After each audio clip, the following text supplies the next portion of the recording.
नमस्कार श्रोताओं, पिटारा कहानियों का में आज आपका फिर से स्वागत है। मैं निधि आपके लिए एक बहुत प्यारी सी स्टोरी लेके आई हूँ जो सपना झा जी ने लिखी हुई है और ये स्टोरी मैंने गृहलक्ष्मी से उठाई है और इस स्टोरी का शीर्षक है नई पहचान।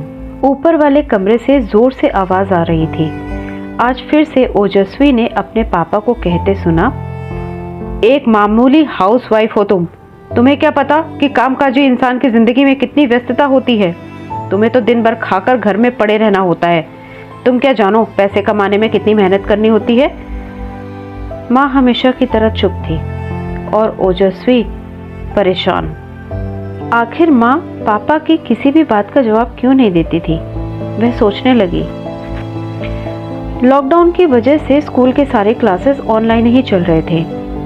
घर के बाकी कामकाजी लोग भी ज्यादातर वक्त घर पर ही बिता रहे थे, पर कोई भी किचन में माँ की मदद करने नहीं आ रहा था। सारा दिन उसकी माँ किचन में काम करती। दिन से रात तक वो भाग भाग कर सबकी फरमाइशें पूरी करती, लेकिन किसी को भी उसके काम की कदर नहीं थी।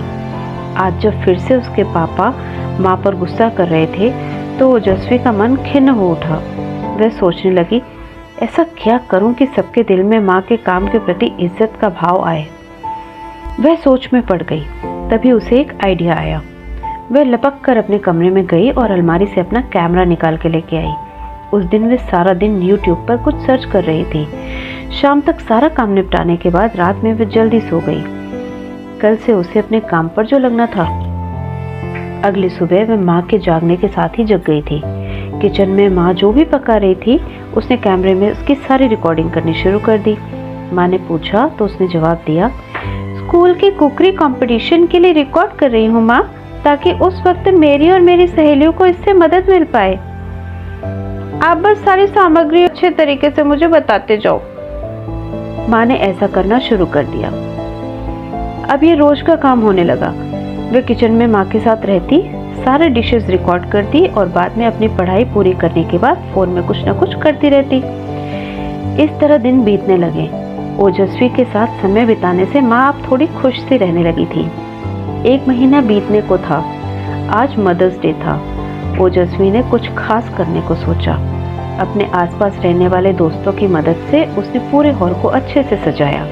उसके बाद कमरे की लाइटें बंद कर दी। आज सुबह से ही ओजस्वी माँ को कहीं नजर नहीं आ रही थी। उन्हें फिक्र होने लगी। उन्होंने जल्दी जल्दी से काम निपटाकर उसे ढूंढना शुरू किया। नीचे के सारे कमरे में जब वो कहीं नहीं दिखी तो माँ के कदम ऊपर हॉल की तरफ बढ़ने लगे। दरवाजा खुला था। अंदर गुप्त अंधेरा था। उसने आवाज लगाई, ओजस्वी, ओजस्वी, कहाँ है तू बेटा?